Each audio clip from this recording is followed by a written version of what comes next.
निश्चिंत कोइली ब्लॉक अंतर्गत सरपड़ा पंचायतस्थ साधुपुर रघुनाथ मंदिर परिसर में जन्म मंगल और अखिल भारतीय साहित्य परिषद सौजन्य अनुष्ठित शारदा प्रसाद नायक प्रथम वार्षिक श्राद्ध उत्सव कार्यक्रम उद्घाटक भावे उत्कल साहित्य समाज सभापति डॉक्टर गोविंद चंद्र चांद जोगदे सारस्वत साधक स्वर्गत शारदा प्रसाद नायक प्रतिमूर्ति उन्मोचन करथिले। ओडिशा सरकार तथा जातीय पुरस्कार प्राप्त परिवेशविद तथा जनमंगल सभापति प्रमोद कुमार दास को अध्यक्षतार अनुष्ठित स्मृति सभा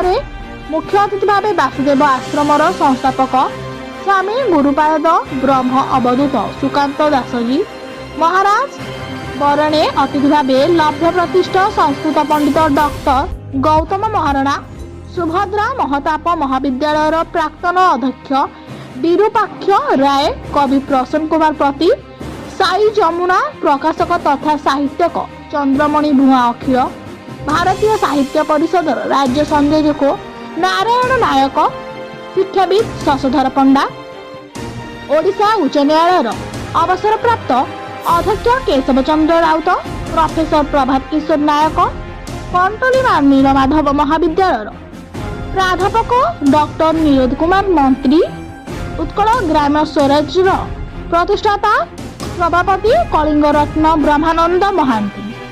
वरिष्ठ शिक्षाविद तथा अघर्य संपादक ब्रजसुंदर नायक कवि प्रसन्न कुमार मिश्र स्वप्नेश्वर साहित्य संसदर सभापति फकीर चरण नायक ओडिशा संगीत नाटकर एकाडेमी पुरस्कार प्राप्त दबला गुरु गोपीनाथ बेहेरा भूमिपुत्र साहित्य संसदर सभापति देवेंद्र कुमार साहू वरिष्ठ साहित्यक श्रीनिवास साहू द्वितीय भंजु साहित्य संस्कृति परिषदर संपादक गौतम चरण जेना गोधूलीर संपादिका विमला सिंह शिशु साहित्यिक प्रफुल्ल कुमार साहू श्री अच्युत सारस्वत परिषदर संपादक कार्तिक चंद्र दास कवि सचितानंद मिश्र चंडी गवेषक तथा साहित्यक स्वरर संपादक जयराम साहू शिक्षाविद अशोक कुमार विश्वाल केन्द्रापड़ा सांसद प्रतिनिधि मलय कुमार घटेई